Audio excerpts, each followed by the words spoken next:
মার এই কথা শুনে আমি খারাপ গেছি রসুলের ঘরে। নবীজি করছেন কি, আমি ছোট মানুষ, আমাকে খালা আর নবীজির মাঝখানে আমাকে ঘুম পাড়ায় দিচ্ছে। আল্লাহর রাসূল আমাকে ঘুম পাড়ানোর জন্য আমার চোখে হাত দিয়ে রাখছে। উনি বলেন, আব্দুল্লাহ ইবনে আব্বাস বলে, আমি তো ঘুম পাড়তে আসিনি। মনে মনে উনি বলে, আমি তো ঘুমাইতে আসিনি, আমি আসছি আমার নবীর রাত্রিটা কেমন এটা দেখতে। হযরত আব্দুল্লাহ ইবনে আব্বাস বলেন, আমি ঘুমের ভান ধরে রয়েছি, হঠাৎ করে আল্লাহর রাসূল সাল্লাল্লাহু আলাইহি ওয়াসাল্লাম বিছানা থেকে উঠে গেলেন, হাজত সারলেন, ইস্তেনজা করলেন। আমিও লাফ দিয়ে নবীর পিছে পিছে উঠা গেছি। নবীজি বাথরুম থেকে বের হবেন, নিশ্চয়ই নবীজির ওযুর জরুরত রয়েছে। আমি নবীর জন্য সুন্দর করে ওযুর পানি রেডি করে কাছে রেখে দিয়েছি, যাতে বাথরুম থেকে বের হয়ে আল্লাহর রাসূল সাথে সাথে ওযুর পানি নজরে পড়ে। নবীজিকে বসার জন্য টুল দিয়েছি, মিসওয়াক রেখে দিয়েছি। আল্লাহর রাসূল তাহাজ্জুদের ওযু করেছেন, ওযু করে নবীজি খুশি হয়ে গেছেন। উম্মুল মুমিনিন কে বলে, এত সুন্দর ওযুর পানি কে রেডি করলো? উম্মুল মুমিনিন বলে, আপনার ভাই আব্বাস, আব্দুল্লাহ ইবনে আব্বাস ছাড়া আর কে আছে আমাদের ঘরে?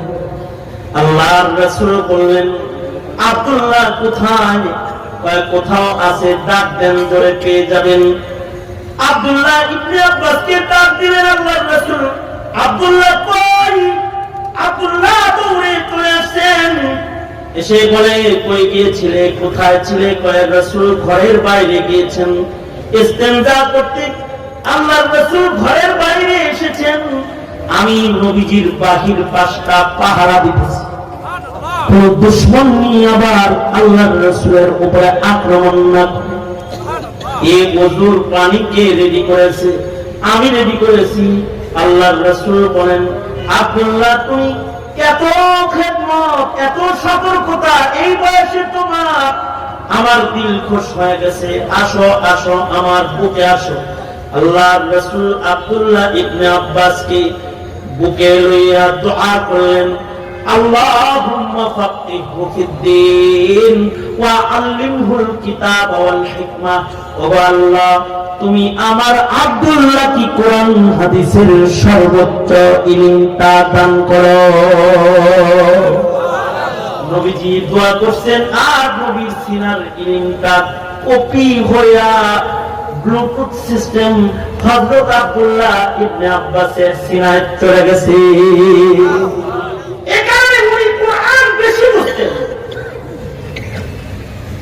ওনার এই বেশি বুঝার কারণে হযরত উমর যখন খলিফাতুল মুসলিমিন, ভালো করে শুনেন, হযরত উমর যখন খলিফাতুল মুসলিমিন, হযরত উমর আধা জাহান পরিচালনা করার জন্য যে রাষ্ট্র পরিচালনার কমিটি গঠন করলেন, এই কমিটির ভেতরে আব্দুল্লাহ ইবনে আব্বাসকে সংসদ সদস্য হিসেবে, রাষ্ট্র পরিচালনার পরিষদ মেম্বার হিসেবে 17 বছর বয়সের একটি বালককে নমিনেশন দিয়ে দিলেন। এখন তো নমিনেশন হিরো আলম, কিন্তু আব্দুল্লাহ ইবনে আব্বাস নমিনেশন পেয়ে গেলেন। আর উনি আধা জাহানের রাষ্ট্র পরিচালনার সংসদীয় মিটিংয়ে উনি বসে থাকেন। যারা বুড়া বুড়া সাহাবী আছে, এদের খুব লাগতেছে বিষয়টা। হ্যাঁ, আমাদের মতো কোরআন লাগে এইরকম একটা বাচ্চারে হযরত ওমর বসায় দিল, কাজটা করলো নাকি? এটা ভিতরে ভিতরে খুব একজন তো বলেই ফেললো, আমিরুল মুমিনিন বাচ্চাটাকে এখানে আমাদের সাথে কেমন কেমন হয়ে গেল না? হযরত ওমর একটা সুন্দর উত্তর দিয়েছিলেন, সে উত্তরটা শোনায় একটা উচিত কথা বলে দেই। আজকে তো মসজিদে যেত না, আজকে মাঠে আছি, ঠিক না? হযরত ওমর যে উত্তরটা দিলেন, সে উত্তরটা হলো, এই 17 বছরের বালকটাকে আজকে যে পার্লামেন্ট মেম্বার হিসেবে আমাদের সাথে বসাইছি,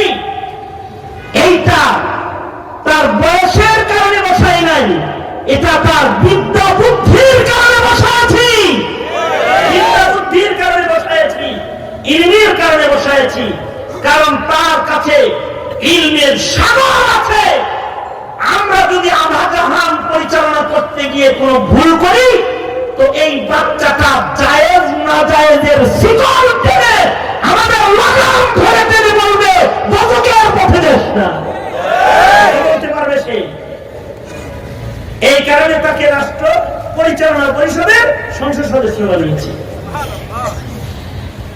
হয়েছে উল্টা জমানা। এখন যারা লাগাম টেনে ধরবে, তারা কথা বলার অপরাধী, তারা জেলখানায় করে থাকবে, জেলে করে থাকবে। আর যারা নাচ আর গান শিখাবে, অভিনয় ভালো করবে, তারা নমিনেশন পেয়ে জাতির চেয়ারে বসে যাবে। উল্টা জমানা। কিন্তু হযরত উমরের যুগ যেটা ছিল, সেটা হলো যে ইলমের কারণে সংসদ সদস্য। আজকে সংসদ সদস্য কোন আলেমকে বানানো হোক, এই দাবি আমি করছি না। তবে আমি এতটুকু বলতে চাই, যদি প্রত্যেকটা সেক্টরে আব্দুল্লাহ ইবনে আব্বাসের মতো কেউ ইলম নিয়ে বসে থাকতো, তাহলে শিক্ষা কমিশনের দ্বারা এত ধৃষ্টতা হতো না, দারুইনের মতবাদ মুসলমানকে পড়ানো হতো না, ট্রান্সজেন্ডার মুসলমানের বইয়ের পাতার অংশ হয়ে সমকামিতার সরাসরি নিত না, এবং মুসলমানদেরকে গুনাহের সুরসুরি দেওয়ার মতো, পাপাচারের সুরসুরি দেওয়ার মতো লেখাপড়া সিলেবাসের ভেতরে প্রবেশ করত না। অথবা যদি আইন প্রণয়নের জায়গায় জায়েজ না জায়েজ বলনেওয়ালা কেউ থাকতো, তাহলে 90% মুসলমানের দেশের যে কোনো আইন প্রণয়নের ক্ষেত্রে তখন হালাল আর হারামকে সামনে রাখা হতো। কথা বলেন ঠিক না? ঠিক রাখা হতো। কিন্তু এখন যে জায়েজ না জায়েজ বলবে, এইটা দেখার জন্য তো একটা চোখ লাগে। জায়েজ না জায়েজ দেখার মতো চক্ষু জাগতিক জ্ঞান দিয়ে জীবনেও কোনদিন অর্জিত হবে না, জীবনে অর্জিত হবে না। জাগতিক জ্ঞান দিয়ে ভোগ বিলাস আবিষ্কার হয়, জায়েজ না জায়েজ আবিষ্কার হয় না। এ কারণে জাগতিক জ্ঞান দিয়া চোখ পরিবর্তন মেডিকেল সায়েন্স এসেছে, কিডনি পরিবর্তন মেডিকেল সায়েন্স এসেছে, জায়েজ না জায়েজ জাগতিক জ্ঞান বলে দেয়। আমাদের এক মুরব্বী বলেন, মেডিকেল সায়েন্সের উন্নতি দেখে নিজের চোখার জন্য দিয়ে তুমি কবরে চলে যাও, তুমি কবরে শুয়ে থাকবা, তোমার চোখ দিয়ে পিস্তলের বা টানাটানি হবে, কবরে ঢুকা গুলা তুমি খাইবে। কারণ তখন তোমার নেকি না, তোমার গুণা নিয়েও টানাটানি হবে। একজন গুণারের হলো তোমার আমল নামে, আর একজন গুণারের হলো যেসব ব্যবহার করছে তার আমল নামে। কতবার আমি মুরাদনগরে গেছি আমি বয়ান করতে, তা আমি যাই বললাম, একজন আমাকে বলতেছে, হুজুর আমরা দুইজন মিলে একজন, এ বলতেছে আমরা দুইজন মিলে একজন। দুইজন মিলে আমরা একজন কেমনি? আমার দুটো কিডনি বাদ হয়েছে, আমার বিবি সাহেবা আদর করে তার একটা কিডনি আমাকে দিচ্ছে। এখন একজনের কিডনিতে আমরা দুইজন খাড়া, তার মানে আমরা দুজন মিলে আমরা একজন। বললাম ভালো কথা, জায়েজ না না জায়েজ এটা তো আর দেখেন নাই, কিডনি যেহেতু আপনার বই দিছে আপনার আদর করে, আপনি এটা কদর করুন। কদর মানে আমি খুব ভালোবাসি তাকে। না, বুঝেন নাই জিনিসটা, এই ভালোবাসার কদর করতে বলতেছি না। আমি বলতে চাই যে আপনি আপনার বইয়ের কিডনি ব্যবহার করে কোনো আকাম করেন না, কোনো গুণা করেন না, যে শেষ বেলায় গুণা নিয়ে টানাটানি লাগে, একবার লেখে বড় আমল নামায়, আর একবার লেখে আপনার আমল নামায়, এরকম যেন না হয়। কারণ জায়েজ না জায়েজ এটা তো ভিন্ন জিনিস। জায়েজ না জায়েজ জাগতিক জ্ঞান দিয়ে আবিষ্কার হয় না। জায়েজ না জায়েজের আবিষ্কার করবে কোরআন, জায়েজ না জায়েজের আবিষ্কার করবে হাদিস, ঠিক না?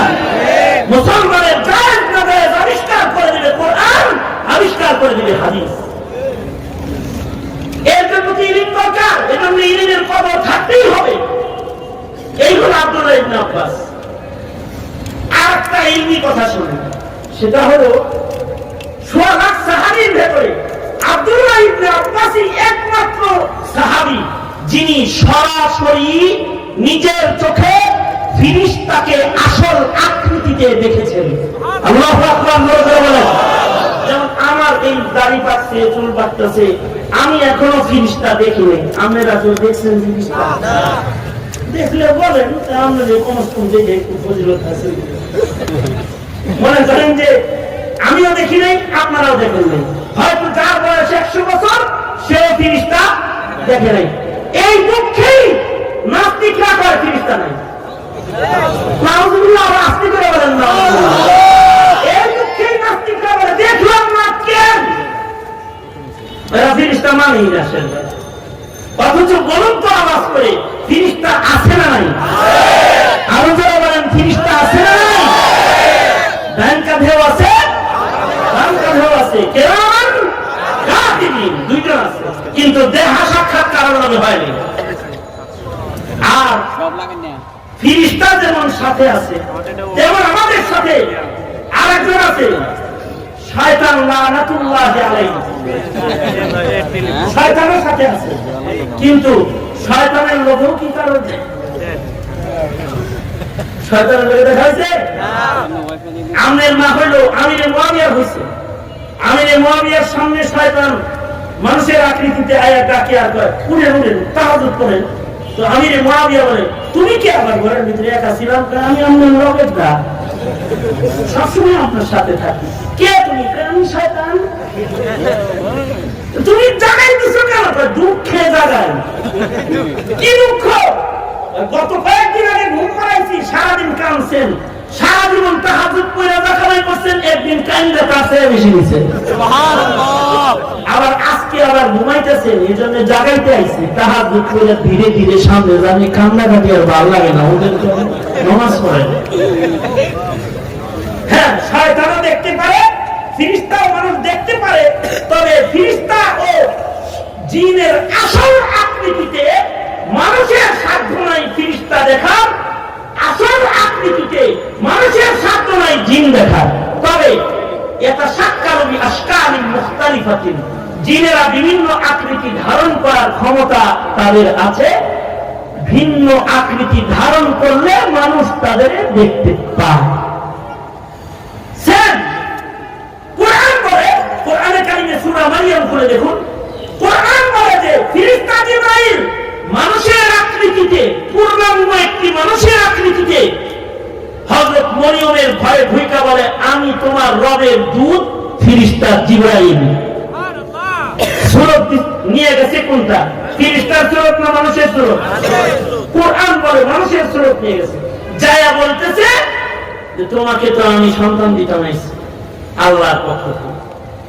তো সিনায় ফুঁক দিয়েছে, হযরত মরিয়ম হামেলা হয়ে গেছে আল্লাহর নির্দেশ। কিন্তু মানুষের আকৃতিতে এসেছে। কারি তৈয়ব সাহেব রাহমাতুল্লাহি আলাইহি বলেন, ওই মানুষটাই মুহাম্মদুর রাসূলুল্লাহ সাল্লাল্লাহু আলাইহি ওয়াসাল্লামের আকৃতিতে আসতে মনে। কারণ কামেল আকমাল মানুষ নবীজি ছাড়া আর কেউ নেই। এই কারণেই কারি তৈয়ব সাহেব বলেন, ঈসা আলাইহিস সালাতু ওয়াস সালাম নবীজির রূহানী সন্তান। এই কারণেই বাপের অসম্পূর্ণ কাজ সন্তান বাস্তবায়ন করে। এই কারণেই নবীজির অসম্পূর্ণ কাজ বাস্তবায়ন করতে নবীর রূহানী সন্তান ঈসাকে আল্লাহ তাআলা কিয়ামতের পূর্বে আবার দুনিয়াতে আনবে। মানুষের আকৃতি যদি ধরে তাইলে ফেরেশতা দেখা যেতে পারে। যদি আপনার মেয়ে কাবুলের কাছে ফেরেশতা আপনার মধ্যে কয়, আমি তোমার কেরামান, আমি তোমার কাতিবিন, হতে পারে। তবে আসল আকৃতিতে না, মানুষের আকৃতিতে আসবে, আসতে পারে। কিন্তু কেউ যদি দাবি করে যে আমি ফেরেশতার আসল সুরতে দেখছি, তাহলে সে মিথ্যাবাদী। কেউ যদি দাবি করে, ইমাম শাফিঈ বলেন, কেউ যদি দাবি করে যে আমি জিনকে আসল আকৃতিতে দেখেছি, তাহলে ইমাম শাফিঈ বলেন আস্ত একটা কাযযাব, মিথ্যাবাদী, তার হাদিস কবুল করা হবে না, তার কাছ থেকে হাদিস রিওয়ায়াত হবে না, মিথ্যাবাদী। কারণ এগুলোকে আসল আকৃতিতে দেখার চোখ আল্লাহ মানুষকে দেয় নাই। মানুষকে আল্লাহ দুর্বল একটা চোখ দিছে। এটা বিড়াল চোখের চেয়ে দুর্বল, বিড়ালের চোখের চেয়ে দুর্বল। বিড়াল ইঁদুর ধরে রাখতে বাপ্তি লাগে না, আর মানুষ বাপ্তি ছাড়া হাঁটতে পারে না। এই দুর্বল চোখ। কিন্তু হযরত আব্দুল্লাহ ইবনে আব্বাস রাদিয়াল্লাহু আনহুমা, ওনার বয়স তখন 8-10 বছর মাত্র, বয়স 8-10 বছর। বাবার সাথে গেছেন, আল্লাহ রাসূলের দরবারে গেছেন বাবার সাথে। আব্দুল্লাহ ইবনে আব্বাস বাবারে বলে, আব্বা জান, নবীর পাশে এটা কে বলেছে? হযরত আব্বাস বলে, কে বসে রয়েছে? আমি তো চিনি না, দেখি না তো। আপনি না দেখলেও আমি কিন্তু দেখতেছি। বাপে দেখে না, ছেলে দেখতেছে। আল্লাহর রাসূল বললেন, আব্দুল্লাহ ইবনে আব্বাস, আমার পাশে যিনি বসে আছেন তাকে কি তুমি দেখেছো? জি আল্লাহর নবী, তাকে আমি দেখেছি। এই কথাটা শোনার মতো কথা। আল্লাহর রাসূল বলে, আব্দুল্লাহ রে, তুমি যাকে দেখেছো চর্ম চোখ দিয়ে, ইনি হলেন আল্লাহর ফেরেশতা। মানুষ তো চোখ দিয়া ফেরেশতা দেখার কথা না, কিন্তু আল্লাহ যেহেতু তোমাকে দেখায় ফেলেছে, তুমি যেহেতু চোখ দিয়া ফেরেশতা আসল আকৃতিতে দেখে ফেলেছো, আব্দুল্লাহ তোমার চক্ষু টিকবে না, তুমি অন্ধ হয়ে যাবে। হযরত সাহাবায়ে কেরাম বলেন, আসলে আল্লাহ তাআলা আব্দুল্লাহ ইবনে আব্বাসকে আল্লাহর কুদরত দিয়া ফেরেশতা দেখায়া ওনাকে আল্লাহ তাআলা তাড়াতাড়ি অন্ধ বানায়া দিয়েছে। এজন্য অন্ধ বানাইছে। আব্দুল্লাহ ইবনে আব্বাস দুনিয়া দেখার দরকার নাই, নবী দেখছো, নবীর যেমন দেখেছো মরণ পর্যন্ত নবীর আহকাম বর্ণনার কোরআন যা আছে এটাই তুমি বলবে। দুনিয়া তোমার দেখারও দরকার নাই, দুনিয়ার কিছু তোমার বলার দরকার নাই। আলহামদুলিল্লাহ বলেন। আজকের মাহফিলের মাধ্যমে যিনি এখন আপনাদের নিয়ে বয়ান না দোয়া করবেন, যে মুস্তাজাবুদ দাওয়া মানুষ, শেষ রাত্রিতে যার দোয়ায় ঘর কাঁদে, আমি বলবো ঘর কাঁদে, এমন একজন শাইখ কামেল পীর সাহেব দেওয়া এসেছেন, উনি দোয়া করবেন। রাত ভর বয়ান শুনেছেন, হযরত দোয়া করবেন, হযরতের কবুল দোয়ায় অংশগ্রহণ করবেন। আর হযরত বড় লম্বা সফর করে এসেছেন, সেই ভৈরব থেকে একটা মাহফিল শেষ করে আমাদের মাহফিলের দোয়ায় শামিল হতে এসেছেন। আর আমি আমার কথাকে হযরতের আগমনের অপেক্ষায় লম্বা করতেছিলাম, তাই না সুইঙ্গামের মধ্যে খালি লম্বা করতেছি। ঠিক কেন? যে হযরত আসলেই আমি ছেড়ে দিব। তাছাড়া আমার বয়ান আপনারা সবসময় প্রতি শুক্রবারে শুনেন, আমার বয়ান তো অত লম্বা হওয়া জরুরি না, তারপরেও আজকে লম্বা করেই যেহেতু হয়েছে, হযরত এসেছেন, এখনই হযরত বয়ান করবেন। আমি আমার শেষ কথাটা যেটা বলার, এটা না বললে আপনারা আবার রাগ করবেন। হুজুর জুলুমের নিয়ত আর ইনসাফের নিয়তের মর্ম বলতে চেয়েছিল, বলল না। আব্দুল্লাহ ইবনে আব্বাস বর্ণনা করেন, পূর্বের যুগের এক রাজা, তিনি শিকারে গেছেন জঙ্গলে। এই কথাটা খেয়াল করে শোনার জন্য একটু আবার আপনাদেরকে সচেতন করছি আর কি। আবার হাত নামান, নাজারা দিয়া নামান, আবার উঠান, আবার নামান, জোরে বলেন আল্লাহু আকবার। এবার শুনেন, আব্দুল্লাহ ইবনে আব্বাস বলেন, বাদশা শিকারে গেছে, শিকার করতে করতে সন্ধ্যা হয়ে গেছে। সন্ধ্যাবেলায় বাড়ি আসার আর চান্স নাই, পায়ে হেঁটে জঙ্গলের ভেতরে ঢুকছে এক বাদশা। ঢুইকা ফেরত যেহেতু আসতে পারছে না, তো জঙ্গলের ধারে এক দরিদ্র বাড়ি, কাঠুরিয়ার বাড়িতে সে মেহমান হয়েছে। নিজের পরিচয় সে যে বাদশা এটা বলে নাই, এজন্য বলে নাই তার মেহমান বাড়ি করতে কষ্ট হবে, এখানে নিজের পরিচয় দেয় নাই। পরিচয় না দিয়ে মেহমান হয়ে গেছে। সন্ধ্যাবেলায় দেখে জঙ্গল থেকে এই দরিদ্র লোকের গরুর পাল এসেছে, গরুর পাল আসছে। সন্ধ্যাবেলায় দরিদ্র লোকটা গরুর দুধ দহন করতেছে। গরুর দুধ দহন করতে গিয়ে একটা গরুর স্তন থেকে এত দুধ সে দহন করে বের করলো, বাদশা দেখে অবাক। এক গরুর স্তন থেকে 30 গরুর দুধ বের হয়েছে। সুবহানাল্লাহ। আর একটু আস্তে করে বলেন সুবহানাল্লাহ। আমি আবার বলি, এক গরুর স্তন থেকে 30 গাভীর দুধ বের হয়েছে। তোমরা ক্যামেরা নামাই বলাও, ক্যামেরা না নামাইলে হযরত আইবো না। নামাও নামাও, অনেক এবার নামাও, ব্যবসাপাতি এবার গোটাও। বন্ধুরা